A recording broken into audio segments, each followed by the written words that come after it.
우리가 이 땅에 우리 인류는 계속해서 우리는 사람들의 지혜가 좋아지고 또 지적 능력이 뛰어나서 아담이오로 우리가 지금 수천 년 동안 이 땅에 오면서 정치, 경제, 사회 또 우리가 먹고 있는 질병 여러 가지가 지금이 우리가 살아가는 시대에 지구가 제일 좋은 환경에 살아가고 있어요. 우리가 사람이 잘 먹고 잘 사니까 또 건강해지고 또 오래 장수하고 또 우리나라의 평균 수명도 이제 막 80살이 넘고 이렇게 혜택을 누리고 사는 시대는 아마 우리 수천 년의 우리 역사에도 없었을 겁니다. 그럼에도 불구하고 우리는 사람들이 살 때 현실에 만족하고 사는 사람이 없어요. 다 불평할 일, 원망할 일, 감사한 일보다는 어떤 불평과 원망으로 세상에 가득 차 있어요. 또 삶에 육신적으로는 많이 편해지고 살았지만은 영적으로 인간의 공고함은 이거는 해결될 수 없는 문제란 말이에요. 먹는 것과 관계없이 옛날에는 밥을 못 먹어서 갈등하고 싸웠지만은 지금은 밥 먹는데도 갈등할 일이 더 많아 옛날보다. 어떤 사람이 가지고 있는 고통과 문제는 나날이 갈수록 육신은 풍요로워지지만은 영적으로는 피폐해져가는 이 지구의 인생의 삶을 우리가 볼 수가 있어요. 우리가 교회 다니는 목적이 뭐예요? 육신의 갈급함을 채우려고 예수님을 믿는 것이 아니라 우리 영혼의 갈급함을 채우기 위해서 우리가 예배를 드리고 또 영적 생활을 하는 거 아니겠습니까? 그래서 우리는 교회를 다니면서 육신의 어떤 안위보다는 영적인 위안을 받고 영적인 축복을 받고 성령의 충만함을 받아서 있던 육신의 풍요 속에 못 누리고 있는 사람들, 저들에게 답이 되는 우리가 돼야 되겠다. 우리는 밥을 못 먹어서 이 자리에 온 것이 아니라 정말 주님의 은혜를 누리고 주의 성령의 감화와 감동 속에서 세상이 갖지 못한 것, 정말 다 가지고 있는데도 그들은 불안과 염려와 갈등 속에 살아가고 있지 않습니까? 우리는 거기에 답을 얻는 우리가 되어져야 될 것입니다. 그래서 오늘 성경 말씀에 예수님께서 이 땅에 오셔서 13절에 그런 말씀하시죠. 그리스도께서 우리를 위하여 저주를 받은 바 되사 율법의 저주에서 우리를 속량하셨으니 기록된 바 나무에 달린 자마다 저주 아래 있는 자라 하였습니다. 예수님은 하나님으로 이 땅에 오셔가지고 인간의 저주를 율법으로 구원받을 수 없는 일을 예수님이 십자가에 우리의 죽으심으로 저주를 받았다.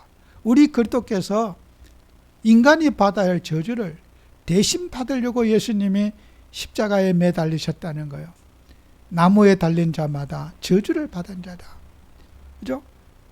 예수님이 사형 선고를 받았는데 예수님의 죄값 때문에 예수님이 십자가를 지신 것이 아니라 우리의 죄 때문에 예수님이 내 대신 내가 죽어야 할 걸 예수가 대신 죽으셨다는 거예요. 십자가에서. 예수님은 하나님으로서 동정녀 마리아 성령으로 잉태되어 가지고 원죄를 갖지 아니하신 완전한 하나님이 사람의 육신을 입고 이 땅에 오셨어요. 그 깨끗한 몸에 내가 지은 죄를, 아담과 하와가 지은 그 선악과 따먹은 죄를, 원죄를, 이 땅에 율법을 어긴 모든 죄를 예수님의 몸에 전가시켰다. 복제했다는 거예요.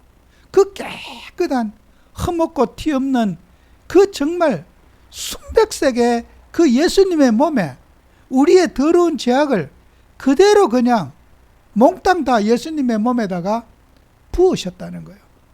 그리고 그 예수님은 우리의 죄악을 예수님의 몸에 짊어지시고 대신 내가 죽어야 할 걸 예수가 십자가에서 대신 죽으셨다는 거예요.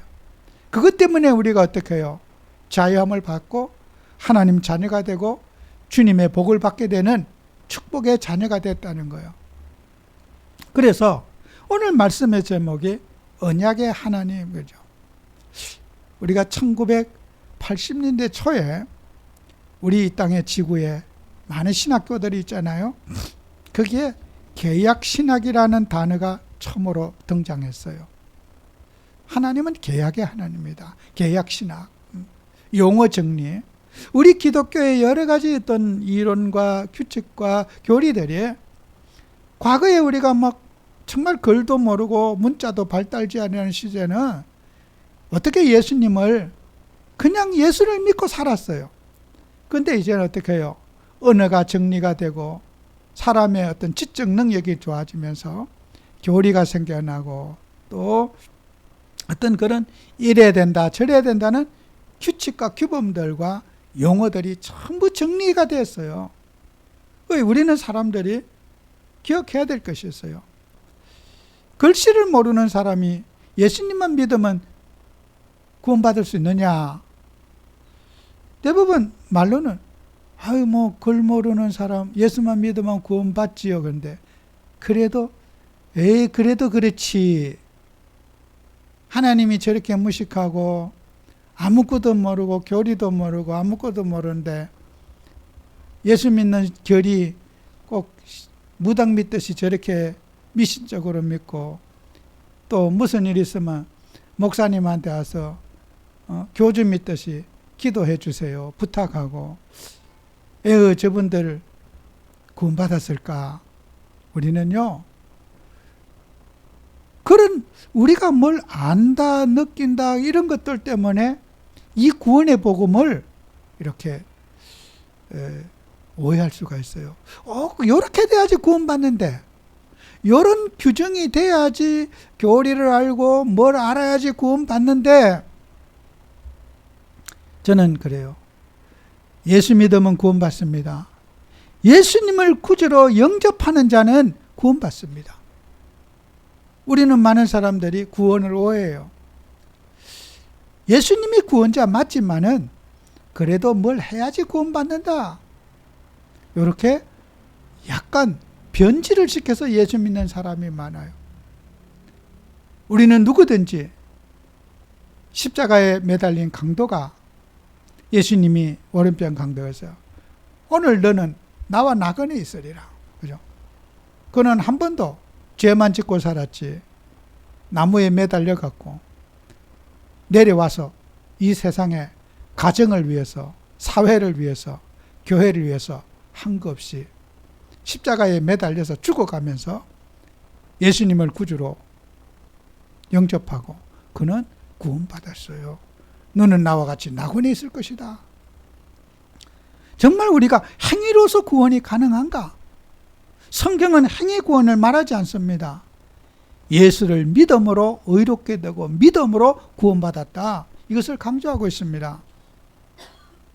여러분, 우리는 예수님을 나의 왕, 나의 주, 인생의 모든 것으로 우리가 믿는 정말 예수님의 그 공로를 믿는 그런 믿음으로 우리가 충만해져야 될 것입니다. 그래서 오늘 말씀에 언약의 하나님, 언약이라는 말은 약속이라고 해석해도 됩니다.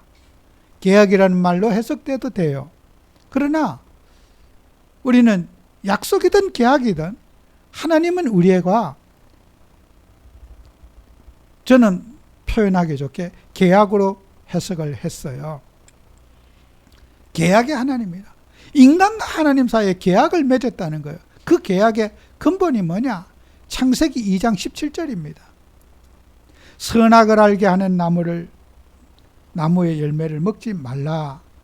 내가 먹는 날에는 반드시 죽으리라. 선악을 하나님이 인간을 흙으로 좀 만드시고 거기에 생명을 불어넣으시고 하나님의 형상대로 살도록 하시고 하나님처럼 살도록 인간에게 지위를 주시고 활동을 주시고 인격을 주셨고 다 주셨어요. 그리고 너는 이 세상에서 내가 경영하는 그것처럼 너가 지배자가 되고 룰러가 되어서 이 지구를 지배하고 관리하고 다스리는 우리에게 청지기의 사명을 주셨어요. 지구를 관리할 수 있도록 모든 책임의 권한을 인간에게 부여해 주셨어요. 내가 만든 동식물, 모든 새, 물고기 다 다스리고 너희들이 관리하고 네 맘대로 해라. 딱 한 가지만 계약을 맺자. 선악을 알게 하는 과일 하나만 먹지 말아라. 그것이 인간에게 주신 하나님의 명령이었습니다. 이 명령은 절대 명령이라는 거예요. 절대 언약이라는 거예요. 절대라는 말은 함부로 붙일 수 없는 말이죠. 절대로 수정해서는 안 될 하나님의 말씀의 명령에 100% 순종하고 토달지 말고 순종해야 될 것이 선악과였습니다. 여러분, 선악과는 사람들은 그럴 거예요. 왜? 하나님은 그 선악과를 만들어 가지고 그렇게 범죄하도록 허용했는가? 하나님 믿지 않는 불신자들이 그런 비난하는 얘기도 듣지요. 왜 하나님은 선악과를 만들어 갖고 인간을 이렇게 고통 속에, 하나님이 전능자시라면은 왜 그렇게 따먹을 걸 아시고 왜 그 선악과를 만들어 갖고 이렇게 인간이 고통받는 세상을 만들었다고 원망하는 쪽으로 불신자들은 우리를 말해요. 뭐 하나님이 뭐 그러냐는 거예요. 근데 하나님은 인간에게 우리는 지음을 받은 피조물이고 하나님은 창조주시고 하나님은 전능자십니다. 그런 피조물에게 하나님이 모든 권한과 축복을 주시고 하나님으로서의 존재의 경계선이 바로 선악과인 것입니다. 너희들이 나처럼 살지만 너희들은 여전히 내가 너를 생명을 창조했고 너에게 살아갈 수 있는 힘을 줬고 나는 너희들의 주권자라고 하는 절대 주권을 주님은 선악과를 통해서 말씀하시고 있는 겁니다. 아무리 설쳐도 너희들의 출생을 잊지 말아라. 나는 여호와고 스스로 있는 자고 전능자라고 하는 그런 존재에 대한 명확한 규정을 주님이 선악과를 통해서 우리에게 주신 것입니다. 그 선악과는 아담과 하와는 무조건 토달지 말고 손대지 말아야 되는 거예요. 그것은 뭐예요? 하나님의 우리 인간을 지으신 그분에 대한 예란 말이에요. 인간이 갖춰야 될 의무라는 거예요. 아무리 우리가 뭐래도 사람이 그렇잖아요. 교만에 빠져가지고 자기가 어려울 때는 막 살려달라고 그러고 좀 좋아지면은 내가 이런 사람이, 우리가 사람의 그런 마음이 생기잖아요. 교만이. 우리 인간이 아무리 잘 되거나 잘 살거나 해도 하나님의 은혜를 잊지 말아라. 하나님이 나를 구원하시고 하나님이 나를 부르셔서 하나님이 나를 살게 하신 그 언약을 잊지 말아라는 거예요. 그런데 인간은 그 하나님의 절대 명령을 어겼어요. 왜 어겼습니까? 창세기 3장에 사단에게 인간이 꾀임에 빠졌어요. 하늘에 타락한 천사가 이 땅에 내려와서 하나님의 그 절대 언약을 사단이 건든 거예요. 하와가 멍청했다기보다는 사단이 그 인간이 가지고 있는 그런 약점을 파고든 거예요. 하나님을 절대로 순종해야 되느냐? 하나님의 절대 순종만이 답이냐? 사단이 인간과 하나님 사이의 관계를 이간을 시키는 거예요.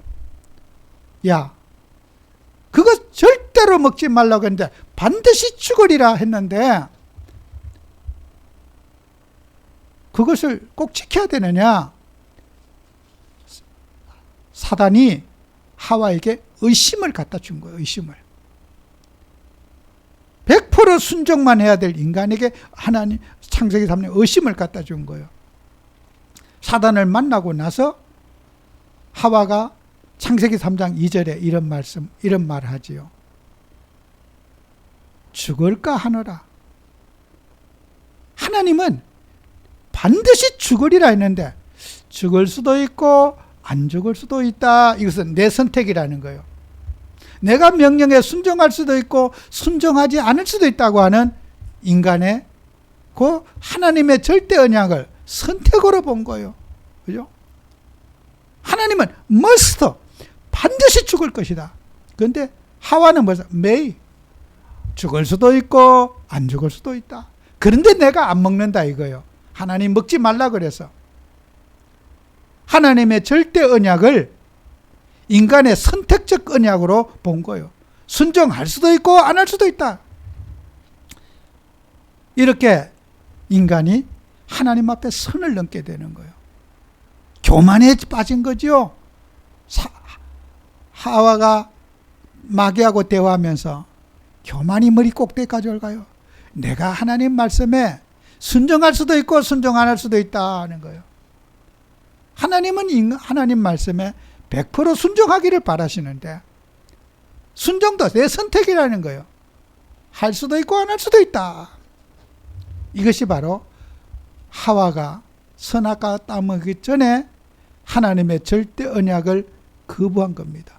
목구멍에 넘어가기 전에, 선악과 목구멍에 넘어가기 전에 이미 하와는 하나님을 불신했고 하나님을 거역한 것입니다. 따먹기 전에 이미 거역한 거예요. 마음에 결별을 한 거예요. 하나님과 독립을 선언한 거예요. 그런 마음이 흔들리는 하와에게 사탄이 어떻게 합니까? 결코 죽지 아니하리라. 마귀가 하와에게 확신을 심어주는 거예요.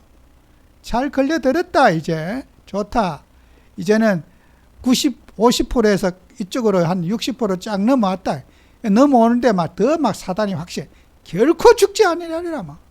확신을 주는 거예요. 그죠? 여러분 지금도 사람들은 그래요. 내 경험, 내 지식, 내 능력으로 확신을 갖고 살아요. 나는 이렇게 하면 성공한다. 이렇게 하면 잘 된다. 우리 인생의 가정이, 사업이, 나는 이렇게 하면 잘 된다는 확신을 갖고 사람들은 살아요. 그거 하나님이 주신 거 아닙니다. 사탄이 갖다 주는 확신에 살아요. 지금도 세상 사람들이 나름대로는 확신 있게 살아요. 자기 인생의 철학을 믿고 내 경험을 믿고 나는 이렇게 성공했다. 어떤 성공한 사람의 또 그런 예화도 듣고 세상 사람들은 자기 인생의 확신을 갖고 살아요. 결코 죽지 아니하리라. 그랬더니 마귀가, 하와가 그 사단이 갖다 준 확신을 믿고 인생의 가치관이 눈알이 확 바뀐 거예요. 그러고 나서 선악과를 탁 쳐다보니까 먹음직도 하고 보암직도 하고 안 먹으면 미칠 것 같은 거야. 너무 먹고 싶은 거야. 마음에서부터 다 넘어가 버렸어요. 그러니 마음에 넘어갔으니까 손이 가서 널름 다 쳐먹은 거예요. 그냥 마음이 콩밭에 가 있고 하나님의 말씀 속에 있지 않고 마음이 콩밭에 가 있어요. 사람이 마음에 원하는 대로 되는 거예요. 손이 먼저 가는 게 아닙니다. 마음이 먼저 가는 거예요. 사람의 모든 행위는 마음 치유받으셔야 되는 거예요. 내 마음이 주를 향하고 주님을 찬양하고 주님을 기쁘시게 하는 삶을 내 마음으로 찬양해야 되는데 영혼 없는 삶을 사는 거예요. 몸은 가 있는데 마음은 저 딴 데 가 있어. 여러분 정말 우리가 회개해야 돼요. 내 영혼이 주님의 마음에 주님의 뜻에 와 있는지 몸을 돌려놓지 마시고 마음을 돌려놓는 응답 받으셔야 돼요. 제가 이번 주에 목사님 사모님들 시차례 이렇게 했는데 잠깐 야외에 갔는데 제가 그런 얘기 했어요. 우리가 혹시 영혼 없는 삶을 살고 있는지 아닌지 저는 참 그게 너무 두렵습니다. 제가 그 말에 모두가 잠잠하시더라고. 입으로는 세계보고 막 하는데 우리의 마음은 엉뚱한 데 가 있지 않는가. 제가 그 한마디에 숙연해지시더라고요. 펄 우리가 어떻고 저떻고 우리의 영혼이 정말 주님을 향하고 있고 내 영혼이 주님을 사랑하고 있고 내 마음이 있는 곳에 손이 움직이고 팔이 움직이는 거예요. 의무적으로 책임감에 하기 싫은 거 억지로 체면에 마음은 영혼은 가 있지 않는데 몸이 갈라니까 얼마나 힘들겠습니까? 여러분 행복해지려면 마음에 원하는 것을 했을 때 행복해져요. 마음에 원치 않는데 하는 것이 얼마나 엇박자 놓고 몸은 한 몸인데 마음에 없는 일을 할 때 얼마나 여러분 힘들겠습니까? 마음에 원하는 걸 할 때 여러분 행복합니다. 내가 마음에도 없는 일을 하려니까 체면에 얼마나 그 마음이 힘들어요. 여러분 마음을 주님 앞에 토로시기 바라요. 내 마음에서 우러나오는 헌신, 우러나오는 찬양, 우러나오는 기도 행복합니다. 기도도 마음에서 우러나오는 기도할 때 행복합니다. 그냥 내가 목사니까 체면에 해야지. 그 체면으로 하는 기도는 행복하지 않아요. 노동이고 고역입니다. 그죠? 마음에서 내가 정말 주님을 사랑해서 기도하면은 기도가 즐겁습니다. 행복합니다. 여러분, 우리가 신앙생활 하면서 행복하지 못한 거 찾아내셔야 됩니다. 그죠? 사단은 하와는 마음을 사단에게 뺏겨버렸어요. 그래서 쓸데없는 관심을 갖게 되고 쓸데없는 탐심을 부리게 되고 그렇게 하지 말아야 될 짓을 한 거예요. 그것이 인간의 가장 큰 저주요, 고통의 원인이요, 시작이요. 지금도 그 사단의 역사는 진행되고 있지 않습니까? 이 세상에. 그래서 우리는 주님께서 우리에게, 예수님께서 범죄한 인간에게 하나님께서 피로 맺은 언약을 우리에게 주셨어요. 피로 맺었다. 창세기 9장 5절 7절에 보면은 내가 반드시 너희의 피, 곧 너희의 생명의 피를 찾으리니 그랬어요. 성경에는 왜 피제사만 드리라고 하느냐? 다른 제사도 또 예배도 드리면 되지 않을까? 인간은 뭐든지 하면은 머리를 써갖고 좀 편한 길, 쉬운 길, 좀 너무 이렇게 요거 한 가지만 하나님이 피제사만 받는 게 아니라 다른 예배는 안 받겠느냐? 인간에게 갈등을 주는 거예요, 마귀는. 그 사울왕 같은 사람, 다른 예배를 드리다가 저주를 받았잖아요. 다른 제사를. 피제사를 드려야 되는데 피는 생명이라고 했고 그 생명을 범죄한 인간은 처벌을 받아야 되잖아요. 그래서 인간은 목을 끊어서 하나님 앞에 바쳐야 하는데 목숨이 하나뿐이기 때문에 인간의 목을 끊으면 죽어요. 육신의 생명이 죽어요. 그래서 하나님이 인간을 살려주시면서 짐승의 피로서 네 피를 대신할 피를 우리에게 주신 거예요. 그 피제사를 통해서 죄사함을 받는 길을 우리에게 주셨단 말이에요. 짐승을 대신해서 인간의 생명과 짐승의 피는 근본적으로 다르지만은 짐승의 피로서 피제사 드리는 길을 우리에게 주신 거예요. 거기에 보면은 창세기 9장 5절 7절에 짐승이면 그 짐승에게, 사람이나 사람의 형제면 그에게서 그 생명을 찾으리라.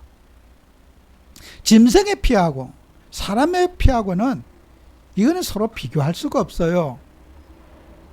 인간의 생명과 짐승과 같을 수가 있습니까?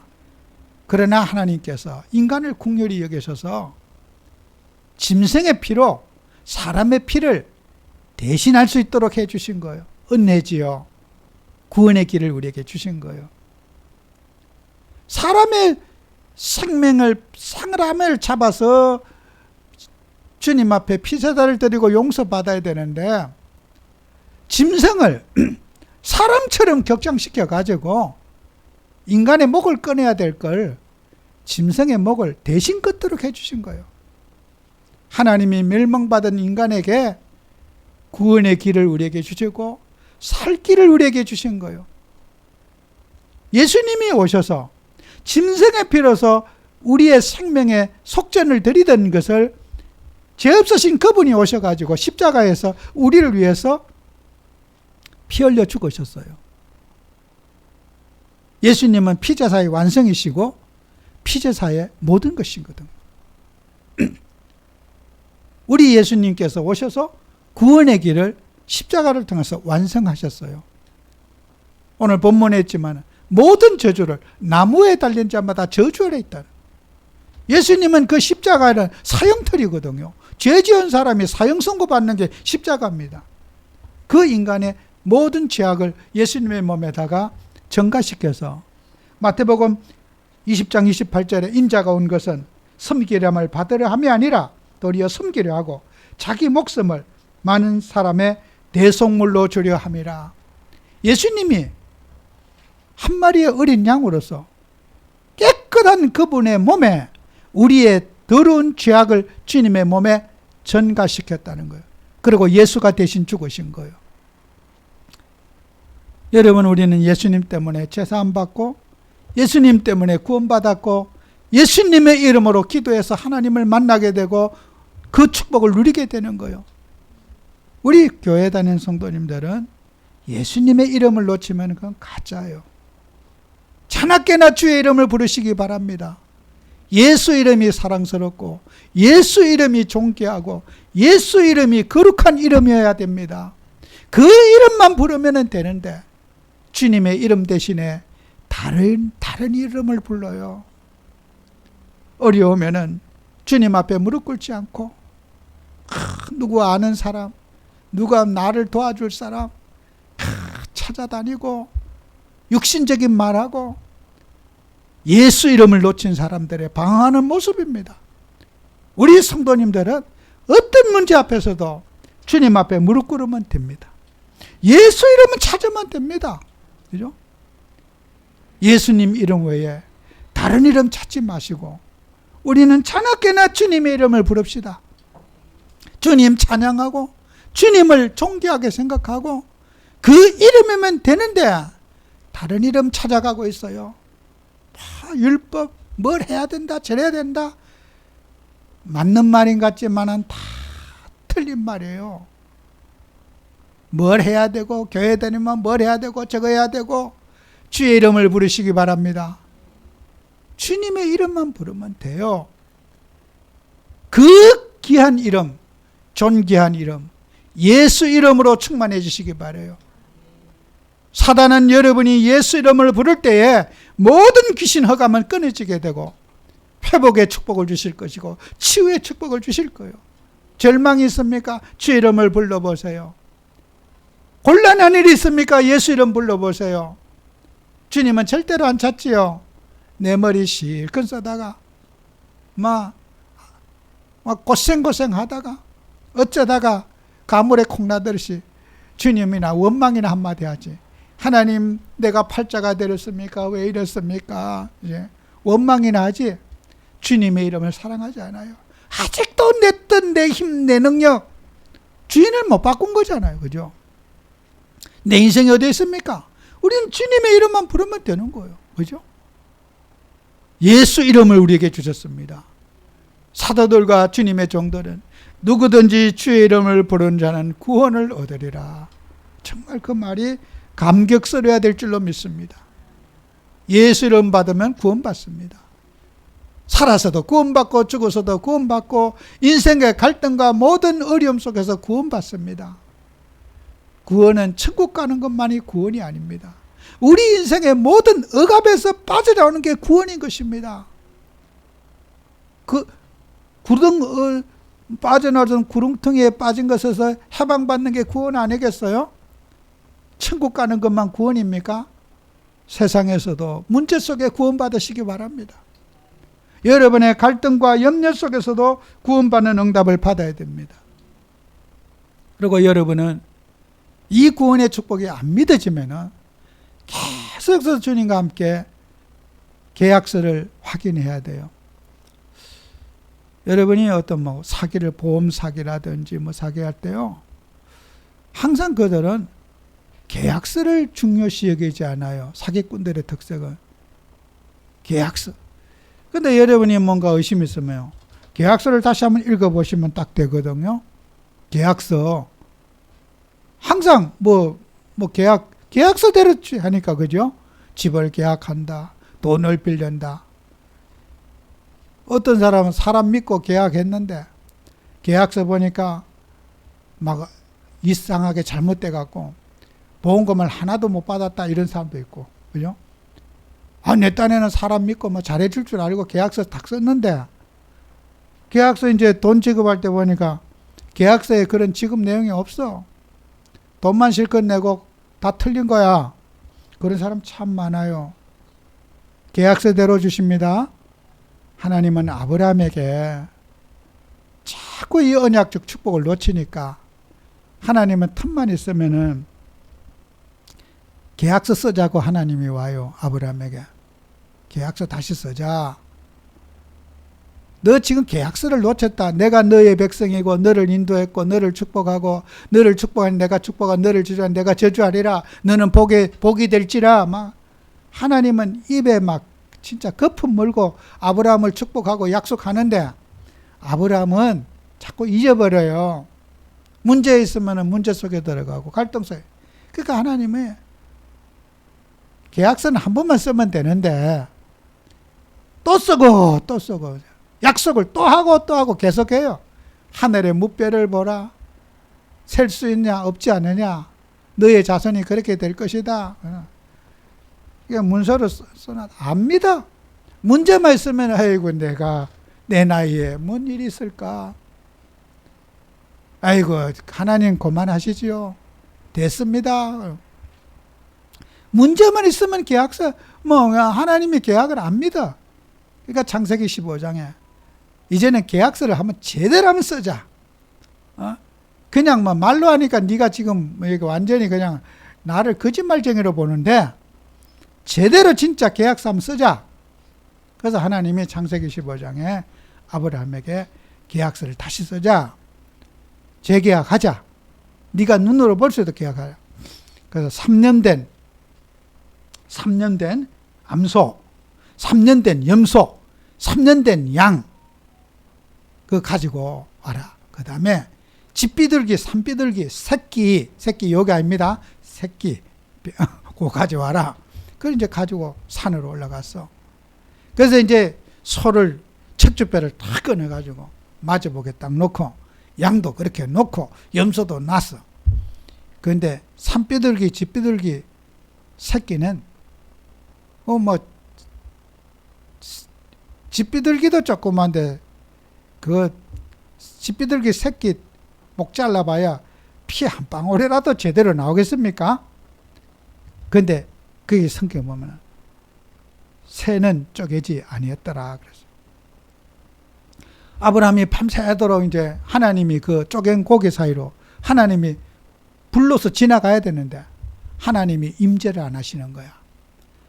그래 피냄새는 나지 맹수는 달라들지 그 쫓아낸다고 하네요. 그때 밤늦은 시간에 하나님이 아브라함에게 나타났어요. 너의 후손이 400년 만에 객이 되어 돌아올 것이다. 민족이 되어서. 오늘 그 얘기를 하잖아요. 17절에 430만에 하나님은 아브라함과 맺은 그 계약은 430년 만에 아브라함이 죽고 나서도 400년 만에 하나님이 이뤘지 않느냐. 하나님과 한번 맺은 계약은 영원하다. 이거는 한번 맺은 계약은 이거는 변함이 없다. 하나님이 아브라함에게 그 계약을 다시 한번 확인시켜 주는 거예요. 네가 죽어도 내 말씀은 성취가 되고 내가 너와 맺은 계약은 너 인생 살아서도 응답하고 죽어서도 응답할 거다. 하나님이 아브라함에게 계약을 지킨 거예요. 실제로 아브라함 죽은 후에 오늘 성경에 430년 만에 애굽에서 다시 가나안 땅으로 돌아왔어요. 하나님의 약속은 변침이 없다는 거예요.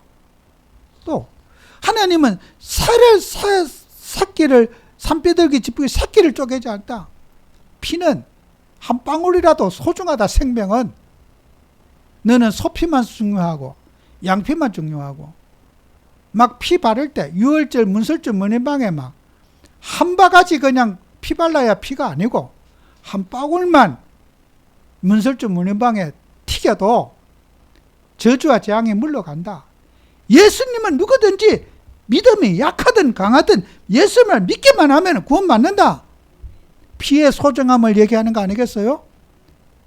너는 그 산비둘기 새끼 그 피 한 방울 이 정도는 뭐 그냥 피 없이 그냥 피 없는 재산 하나님 받지 않는다 그랬거든요. 아우 저 사람은 구원받아서 믿음도 없어 구원 못 받아. 그 인간을 죄짓지 말라는 거예요. 누구든지 주의 이름을 부르면 구원받는다. 그렇게 구원의 길을 우리에게 쉽게 주셨는데 율법을 지켜야 구원받는다. 행동을 똑바로 해야 구원받는다. 뭐 어쩌 그런 소리 하지 말라는 거예요. 그죠? 행함으로 구원받느냐 믿음으로 구원받느냐. 누구든지 피만 튀기기만 해도 구원받는다. 문설주 문인방에 재앙과 저주가 물러가는데 유월절 예배에 막 진하게 막 나무도 안 보이도록 막 깨끗하게 밝게 발라야 되느냐. 나무 색깔 보여도 된다. 붓질 한 번만 쓱 지나가도 된다. 우리 예수님의 보혈이 그렇게 귀하고 소중하다는 거예요. 주님의 그 피값이 우리의 생명을 대신한 그 피값이 튀기기만 해도 혼미한 가운데 예수님을 영접해도 구원받는다는 거예요. 확신이 없어도 구원받는다는 거예요. 엉망망해서 구호를 외쳐야 구원받는 게 아니라 누구든지 주님을 고백하면 우리는 구원은 받게 됩니다. 영접하는 자 곧 그 이름을 믿는 자들에게는 하나님의 자녀가 되는 권세를 주셨다. 이 귀한 예수 이름 마음껏 부르시고 사용하는 여러분이 꼭 되셔야 될 겁니다. 그래서 예수님은 우리 인간 구원사의 완성이시고 구속사의 모든 것입니다. 그래서 우리는 결론적으로 우리 언약은 영원한 거예요. 주님과 한번 맺은 언약, 우리의 신분 영원한 거예요.